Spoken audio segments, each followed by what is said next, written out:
book of Judges, chapter 19. The Levite from Ephraim in those days, when there was no king in Israel, there was a Levite residing in remote parts of the mountain region of Ephraim, who had taken for himself a concubine from Bethlehem of Judah.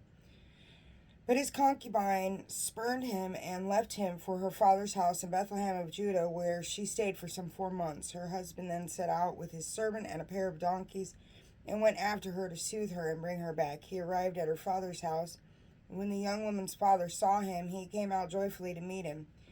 And his father-in-law, the young woman's father, urged him to stay, and so he spent 3 days eating and drinking and passing the night there. On the 4th day they rose early in the morning, and he prepared to go. But the young woman's father said to his son-in-law, "Fortify yourself with a little food. You can go later on."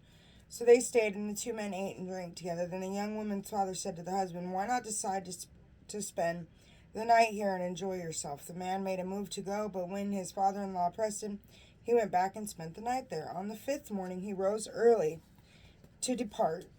But the young woman's father said, "Fortify yourself." He coaxed him, and he tarried until the afternoon. And the 2 of them ate. Then, when the husband was ready to go with his concubine and servant, the young woman's father said to him, "See, the day is wearing on toward evening. Stay for the night. See, the day is coming to an end. Spend the night here and enjoy yourself. Early tomorrow you can start your journey home." The man, however, refused to stay another night. He and his concubine set out with a pair of saddled donkeys and traveled until they came opposite Jebus, which is Jerusalem. Since they were near Jebus with the day far gone, the servant said to his master, "Come, let us turn off to the city of the Jebusites and spend the night in it." But his master said to him, "We will not turn off to a foreigner's city where there are no Israelites. We will go on to Gibeah." "Come," he said to his servant, "let us make for some other place and spend the night in either Gibeah or Ramah." So they continued on their way until the sun set on them.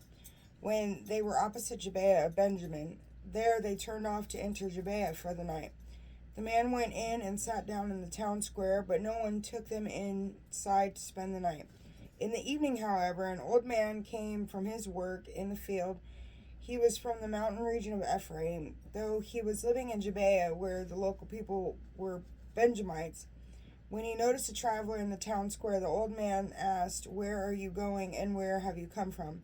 He said to him, "We are traveling from Bethlehem of Judah, far up into the mountain region of Ephraim, where I am from. I have been to Bethlehem of Judah, and now I am going home, but no one has taken me into his house. We have straw and fodder for our donkeys, and bread and wine for myself and for your maidservant. And the young man who is with your servant, there is nothing else we need." "Rest assured," the old man said to him, "I will provide for all your needs, but do not spend the night in the public square." So he led them to his house and mixed fodder for the donkeys. Then they washed their feet and ate and drank. The outrage of Gibeah.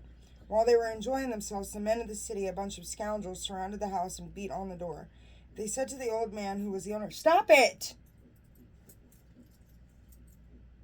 Sorry. Don't do that on my bed. The man who was the owner of the house went out to them and said, "No, my brothers, do not be so wicked. This man has come into my house. Do not commit this terrible crime. Instead, let me bring out my virgin daughter and this man's concubine, humiliate them, or do whatever you want. But against him do not commit such a terrible crime." But the men would not listen to him. So the man seized his concubine and thrust her outside to them. They raped her and abused her all night until morning, and let us go as the sun was coming up. At the approach of morning, the woman came and collapsed at the entrance of the house in which her husband was, and lay there until morning. When her husband rose in the morning and opened the door of the house to start out again on his journey, there was the woman, his concubine, collapsed at the entrance of the house with her hands on the threshold. "Come, let us go," he said to her, but there was no answer. So the man placed her on a donkey and started out again for home. On reaching home, he got a knife and took hold of the body of his concubine. He cut her up limb by limb into 12 pieces and sent them throughout the territory of Israel.